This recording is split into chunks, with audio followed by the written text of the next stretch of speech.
আর আমি একটু Saint Martin নিয়ে প্রশ্ন করতে চাই, যেখানে মিয়ানমারের বেশ কিছু ইন্টারেস্টের জায়গা আমরা শুনেছি, ওদের কিছু তৎপরতা আমরা দেখেছি।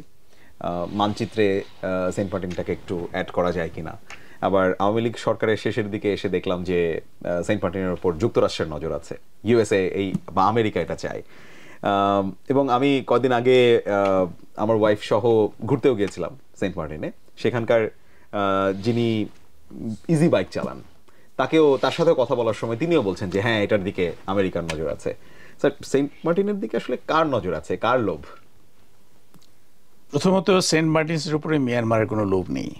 মিয়ানমার তাদের নিজেদের আভ্যন্তরীণ গৃহযুদ্ধ সামলাতে এত হিমশিম খাচ্ছে, সেটা সামরিক জান্তা সরকারই হোক কিংবা আরাকান আর্মি হোক, তারা আরাকান আর্মি তাদের নিজেদের স্বাধীনতার জন্য যুদ্ধ করে যাচ্ছে। জান্তা সরকার চাচ্ছে দেশটাকে কিভাবে ইউনাইটেড রাখা যায়। ওদের ইন্টারনাল যে কনফ্লিক্ট নিয়ে ওরা এত বেশি ব্যস্ত যে ওদের এখন এর বাইরে গিয়ে এক্সটার্নালি মিয়ানমারকে কিভাবে অ্যানেক্স করা যায় এটা চিন্তা করার মানে কোনো ওই লাক্সারিটা নাই, ওই লাক্সারিটা তাদের নাই। এগুলো তৈরি করা হয় বিভিন্ন সময়, যারা করে তার পেছনে কতগুলো কারণ থাকে, আর অনেকে না বুঝেই কথা বলে থাকে। আর দ্বিতীয়ত আমেরিকার কথাটা যদি বলি, হ্যাঁ, এখন আমেরিকাতে একটা বৈশ্বিক লেভেলের একটা প্লেয়ার। বিশ্বের বিভিন্ন অঞ্চলে তাদের বিভিন্ন নৌঘাঁটি আছে, যার মাধ্যমে তারা রিজিওনাল একটা কন্ট্রোল, মিলিটারি কন্ট্রোল রাখার একটা চেষ্টা করে থাকে।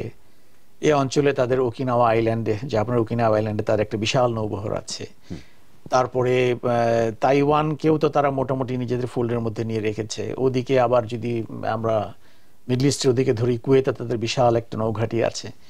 তো একটা বৈশ্বিক পর্যায়ে শক্তিশালী রাষ্ট্র হিসেবে বিশ্বব্যাপী তার ইনফ্লুয়েন্সটাকে তৈরি করার জন্য সে একটা ফুটস্টেপ, একটা স্টেপিং স্টোন রাখতে চাইতেই পারে যে কোনো অঞ্চলে। সেদিক থেকে জিও স্ট্র্যাটেজিক্যালি যদি চিন্তা করি, আমাদের সেন্ট মার্টিনসের লোকেশনটা খুবই লোভনীয়।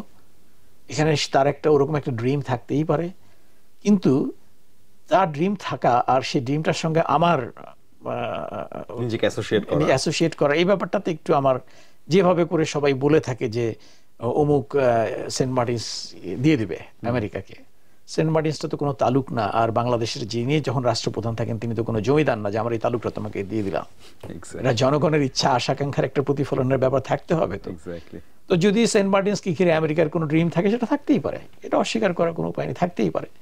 তো এই ড্রিমটা যদি তার থাকে, ড্রিমটা সে কোন পর্যায় পর্যন্ত পার্সু করে নিয়ে যেতে চায় এবং সেখানে আমার লাভটা কি, সেটা আমাকে বিবেচনায় নিয়ে তারপরে জনগণ আছে, জনগণ ডিসাইড করবে যে কি ধরনের কোঅপারেশনে আমরা যেতে পারি সেন্ট মার্টিনসকে ঘিরে। এটা এক নম্বর।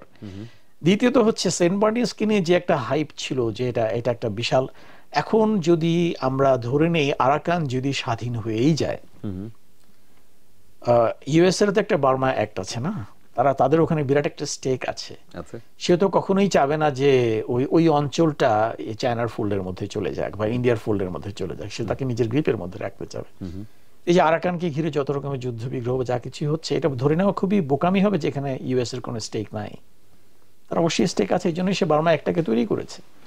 সেটা যদি চিন্তা করি, তাহলে যদি আজকে আরাকান স্বাধীন হয়ে যায়, তাহলে আমি বলবো, আমি একটা, যেমন আরাকানের সিত্তওয়ি যেটা আছে, ওখানে অলরেডি শোনা যাচ্ছে চায়না ওখানে একটা ডিপ সি পোর্ট করবে, একটা স্পেশালাইজড ইকোনমিক জোন করবে, আর অনেক রকমের পরিকল্পনা। ইন্ডিয়ারও ওখানে আন্দামানে ওদের নেভাল প্রেজেন্স আছে। সেই ক্ষেত্রে এই এলাকাতে যদি ইউএস কিছু করতেই চায়, সেই ক্ষেত্রে এতদিন শুধুমাত্র Saint Martin's probably was only option, but এখন তার একটা বিকল্প অপশন তো দাঁড়িয়েই গেছে। সেটা এখন ওই যে সিত্তওয়ি বেসড বা ওখানে যে সমস্ত আইল্যান্ডগুলো আছে ওই বেসড, ওখানেও তো কোনো কিছু একটা করার চিন্তা সে করতেই পারে। কাজেই এই ব্যাপারগুলোকে একেবারে প্লেন অ্যান্ড সিম্পল ভাবে দেখাটা ঠিক না। যেটা বললাম, এটা কোনো জমিদারের তালুক না যে তালুক দিয়ে দিলাম তাকে, চাইলে দিয়ে দিলাম। এখানে অনেক জিওপলিটিক্যাল ইকুয়েশনের ব্যাপার স্যাপার আছে। এই সমস্ত জিনিসগুলো হয় কি, খুব আমাদের পাবলিক তো খুব ইজিলি একটা যে কোনো একটা হাইপ তুলে দিলেই সবাই হামলে পড়ে আর কি এটার পিছনে, নানা রকম স্টোরি তৈরি করা শুরু করে। যারা স্টোরিগুলোকে তৈরি করে তারা এটা খুব এনজয় করে যে পাবলিক খুব রিয়াক্ট করছে। সো এই বিষয়গুলো নিয়ে আসলে এত চিন্তিত হওয়ার কিছু নেই। গ্রেট। স্যার, একটা জিনিস নিয়ে কি আমাদের চিন্তা করার প্রয়োজন আছে বলে মনে করেন কিনা? সেন্ট মার্টিনে গলাচিপা বলে একটা জায়গা আছে, যেখানে একটু সরু হয়ে যায় দ্বীপটা।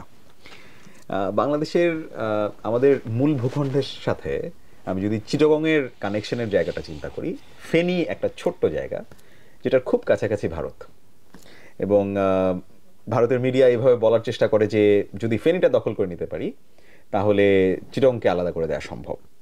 কিছু মিডিয়া, সব মিডিয়া না, but conceptually they are right. আমাদের এই পাশে ক্যান্টনমেন্ট কুমিল্লায়, ও পাশে ক্যান্টনমেন্ট চিটাগংয়ে, মাঝখানে কিন্তু একটা জায়গা আছে যেখানে আর্মিদের, বাংলাদেশ আর্মির অথবা আমি যদি বলি যে এই সার্বভৌমত্ব রক্ষা করার জন্য যাই টিমগুলো আমাদের কাজ করে, তাদের খুব একটা আমি জানি না, যদি ভারত এই ধরনের চিন্তা করেও কখনো, তাহলে কি আমাদের পক্ষে আসলে আমরা কি রাইট স্ট্র্যাটেজি নিয়েছি? মিলিটারি স্ট্র্যাটেজির ব্যাপারে সবকিছু তো ওইভাবে করে বলা যায় না, বাট একটা জিনিস হচ্ছে কি দেখেন, কোন এলাকার সিকিউরিটি এনশিওর করার জন্য সেখানে যে একটা ক্যান্টনমেন্ট থাকতেই হবে, ক্যান্টনমেন্ট থাকতেও অনেকগুলো আনুষঙ্গিক ফ্যাসিলিটি দরকার হয়, it requires large area, right, training এবং বিভিন্ন কারণে সেরকম একটা স্পেস থাকতে হয়।